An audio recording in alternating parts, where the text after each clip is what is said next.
کے ملا کر بات سنتے رہے تو انشاءاللہ میں آپ کا وقت ضائع نہیں ہونے دوں گا۔ علم فقہ ایسا علم ہے جو اللہ رب العزت نے عطا کیا ہے، جس کے پڑھنے سمجھنے سے اللہ رب العزت بابرکت انسان بنا دیتے ہیں۔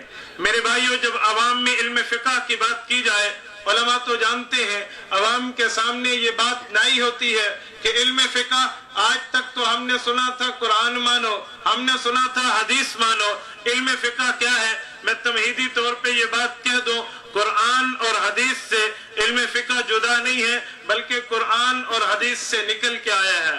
میرے بھائیو، علم فقہ کسے کہتے ہیں؟ علم فقہ وہ علم ہے جس کی بنیاد میں چار چیزیں ہوں، چار چیزوں کو اکٹھا کر دیا جائے۔ جب وہ چار چیزیں اکٹھی ہو جائیں گی اس کا نام علم فقہ ہوگا۔ وہ چار چیزیں کیا ہیں؟ پہلے نمبر پہ اللہ رب العزت کا قرآن، یہ علم فقہ کا ماخذ ہے۔ دوسرے نمبر پہ حضور پاک علیہ الصلوۃ والسلام کا فرمان، یہ علم فقہ کا ماخذ ہے۔ تیسرے نمبر پہ اجماع صحابہ، اجماع امت، یہ علم فقہ کا ماخذ ہے۔ چوتھے نمبر پہ قیاس شرعی، یہ علم فقہ کا ماخذ ہے۔ قرآن کسے کہتے ہیں؟ ہر آدمی جانتا ہے، القرآن هو المنزل علی الرسول المکتوب فی المصاحف المنقول عنہ نقلا متواترا بلا شبہ۔ قرآن پاک اللہ رب العزت کی وہ مقدس مطہر بابرکت و باسعادت کتاب ہے جس کو اللہ رب العزت نے اپنے پیارے فرشتے کے ذریعے پیاری مخلوق کے اوپر اتارا۔ صحابہ کرام نے اس کو مصاحف میں لکھا، والمنقول عنہ نقلا متواترا بلا شبہ۔ 1400 سال سے وہ قرآن پاک آج تک بغیر کسی شک اور شبہ کے آ رہا ہے۔ وہ قرآن پاک ہے، یہ علم فقہ کا ماخذ ہے۔ یہ قرآن پاک علم فقہ کا ماخذ ہونا میں اپنی طرف سے نہیں کہتا، بلکہ سورت نمبر 7 سورت اعراف آیت نمبر 3 بتاتی ہے۔ اللہ فرماتے ہیں، اتبعوا ما انزل الیکم من ربکم، اس چیز کی اتباع کرو جو آپ کے خدا نے آپ پہ نازل کی ہے۔ تو وہ نازل کردہ چیز قرآن ہے۔ علم فقہ کا پہلا ماخذ قرآن ہے۔ اب قرآن پاک کے بعد دوسرا ماخذ ہم قرآن پاک میں دیکھیں گے۔ وہ علم فقہ کا دوسرا ماخذ کیا ہے؟ علم فقہ کا دوسرا ماخذ ہے سنت نبویہ، حدیث نبویہ، طریقہ نبویہ، حکم محمد الرسول اللہ صلی اللہ علیہ وسلم، تشریح محمد الرسول اللہ صلی اللہ علیہ وسلم کو سنت کہتے ہیں۔ یہ علم فقہ کا دوسرا ماخذ ہے، بلکہ سنت کی تعریف علماء کرتے ہیں، یہ طریقۃ المسلوکۃ فی الدین۔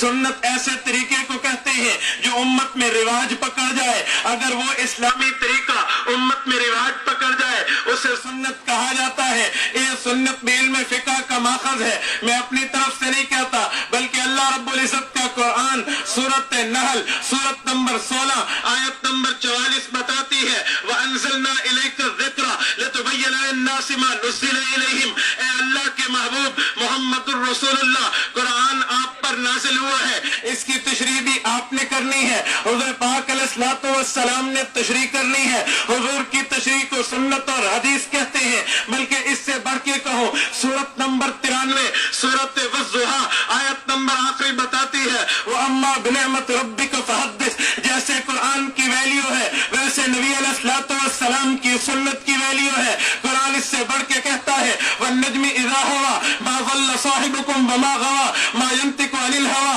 إِنْ هُوَ إِلَّا وَحْيٌ يُوحَىٰ۔ پیغمبر بولتا ہے تو اللہ کے حکم سے بولتا ہے، پیغمبر کی زبان چلتی ہے تو اللہ کے حکم سے چلتی ہے۔ حضور پاک علیہ الصلوۃ والسلام کچھ فرمانا چاہتے ہیں، اللہ کے حکم سے فرماتے ہیں، بلکہ اللہ کا قرآن مزید بتاتا ہے، اطیعوا اللہ واطیعوا الرسول۔ جیسے اللہ کی مانتے ہو ویسے اللہ کے نبی کی مانو۔ قرآن اس سے بڑھ کے کہتا ہے، من یطیع الرسول فقد اطاع اللہ۔ جو نبی کی مانے گا وہ اللہ کی ماننے والا ہوگا۔ قرآن پاک کی ان آیات کی وجہ سے علم فقہ کا دوسرا ماخذ سنت نبویہ ہے۔ یہ بھی اپنی طرف سے نہیں کہتے، اللہ کا قرآن کہتا ہے۔ علم فقہ کا تیسرا ماخذ اجماع امت ہے، اجماع صحابہ ہے، طریقہ صحابہ ہے، صحابہ کرام کا طریقہ، یہ علم فقہ کا ماخذ کہلاتا ہے۔ ہم اپنی طرف سے نہیں کہتے، اللہ کا قرآن کہتا ہے۔ سورت نمبر 4 سورت النساء آیت نمبر 115 بتاتی ہے، وَمَن يُشَاقِقِ الرَّسُولَ مِن بَعْدِ مَا تَبَيَّنَ لَهُ الْهُدَىٰ وَيَتَّبِعْ غَيْرَ سَبِيلِ الْمُؤْمِنِينَ نُوَلِّهِ مَا تَوَلَّىٰ وَنُصْلِهِ جَهَنَّمَ وَسَاءَتْ مَصِيرًا۔ فرمایا اللہ رب العزت نے کہ جب ہدایت واضح ہو جائے، رسول رسول اللہ اور خدا کی مخالفت نہیں ہو سکتی. مومنین کے طریقے کے علاوہ چلو گے اللہ تو سزائیں دے گا. ایک سزا یہ ہے نولیہ ما تولى، خدا دنیا میں توبہ کی توفیق نہیں دے گا. دوسری سزا یہ ہے ونصلہ جہنم وساءت مصیرا، برا ٹھکانہ اللہ جہنم عطا فرمائے گا. گویا منکر اجماع کے لیے قرآن پاک دو سزائیں ذکر کرتا ہے، ایک دنیا میں ایک آخرت میں. منکر اجماع کو دنیا میں سزا یہ ہے کہ دنیا میں ہدایت کی توفیق نہیں ملتی. کیوں؟ منکر اجماع تو بدعتی ہوتا ہے نا، بدعتی کو تو سزا نہیں بدعتی کو تو توبہ کی توفیق نہیں ہوتی، اس لیے دنیا میں توبہ کی توفیق نہیں ہے. ونصلہ جہنم وساءت مصیرا، آخرت کی سزا یہ ہے کہ اللہ جہنم اس کا ٹھکانہ بتاتے ہیں. علم فقہ کا تیسرا ماخذ یہ اجماع ہے. ہم نے اپنی طرف سے نہیں قرآن پاک کی طرف سے بات کی ہے.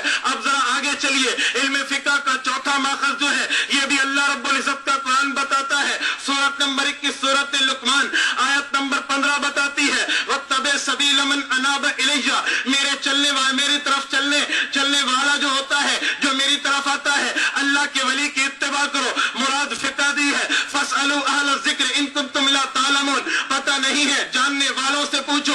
مراد علم فقہ ہے وہ اولی الامر منکم، اگر پتہ نہیں ہے فقہاء سے پوچھو. مراد علم فقہ کا چوتھا ماخذ ہے. میرے بھائیوں میں اپنی بات کو پھر دوہراؤں کہ علم فقہ وہ علم ہے جس کے اندر چار چیزیں ہوتی ہیں. اللہ کا قرآن علم فقہ کا ماخذ ہے، اللہ کے نبی کی حدیث علم فقہ کا ماخذ ہے، حضرت پاک علیہ السلام کے صحابہ کا اجماع، امت کے مقتدر طبقے کا اجماع، یہ علم فقہ کا ماخذ ہے. اور قیاس شرعی مجتہد کا قیاس یہ علم فقہ کا ماخذ ہے. ہم اپنی طرف سے نہیں اللہ کے قرآن کی طرف سے کہتے ہیں. میرے بھائیوں یاد رکھنا علم فقہ کیا ہے. میں نے شروع میں عنوان باندھا تھا کہ لوگ کہتے ہیں ہم تو علم قرآن جانتے ہیں، لوگ کہتے ہیں ہم علم حدیث جانتے ہیں. یہ علم فقہ کیا چیز ہے؟ ہم نے تو سنا تھا قرآن مانو، ہم نے تو سنا تھا حدیث نبویہ مانو. یہ علم فقہ کو ماننا یہ تو تیسری چیز بن جاتی ہے. نہیں میرے بھائی، تجھے لوگ دھوکہ دینے کے لیے کہیں گے علم فقہ قرآن سے الگ ہے. نہیں،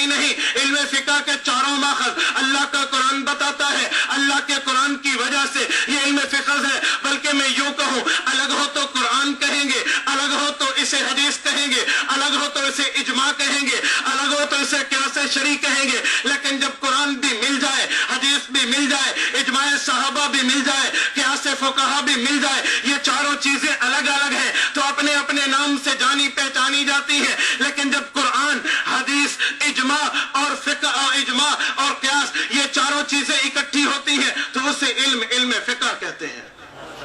علم فقہ وہ چیز ہے جو قرآن، حدیث، اجماع اور قیاس شرعی کا مرکب ہے. میرے بھائیوں کیسے میں عوامی بات کرنے کے لیے کہوں، ہمارے استاد محترم متکلم اسلام فرماتے ہیں اکابر علماء دیوبند کا طرز یہ ہے کہ جب گفتگو علماء سے ہوتی ہے پھر بات دلیل سے کرتے ہیں، گفتگو عوام سے ہوتی ہے یا طلباء سے ہوتی ہے تو بات مثال سے کرتے ہیں. مثال دینا بھی اللہ رب العزت کے کلام سے ثابت ہے. مثلہم کمثل، اسی طرح اللہ رب العزت نے بہت سی مثالیں قرآن پاک میں دی ہے تو مثال دینا بھی قرآن پاک کی سنت ہے، قرآن پاک کا طریقہ ہے. میں مثال سے سمجھاتا ہوں. دنیا میں ہر جگہ چائے پی جاتی ہے لیکن چائے کوئی اکٹھی بنی ہوئی نہیں ملتی. چائے کو بنانے کے لیے مختلف اجزاء ہوتے ہیں. چائے کو بنانے کے لیے مختلف چیزوں کو مرکب، مختلف چیزوں کے علیحدہ کو مرکب بنایا جاتا ہے، اکٹھا کیا جاتا ہے. چائے میں دودھ بھی ہوتا ہے، چائے میں چینی بھی ہوتی ہے، چائے میں پتی بھی ہوتی ہے.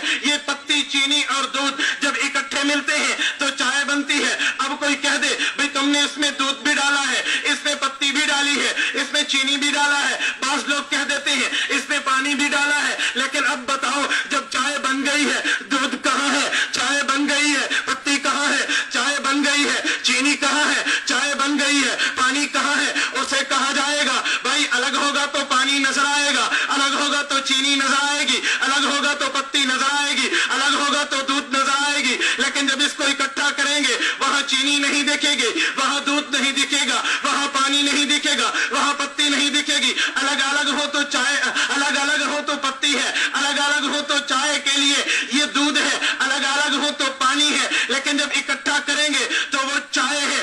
چائے کے اندر دودھ بھی ہے لیکن نظر نہیں آتا. چائے میں پتی بھی ہے، بظاہر نظر نہیں آتی. چائے میں چینی بھی ہے، بظاہر نظر نہیں آتی. چائے میں پانی بھی ہے، بظاہر نظر نہیں آتا. تو اسی طرح علم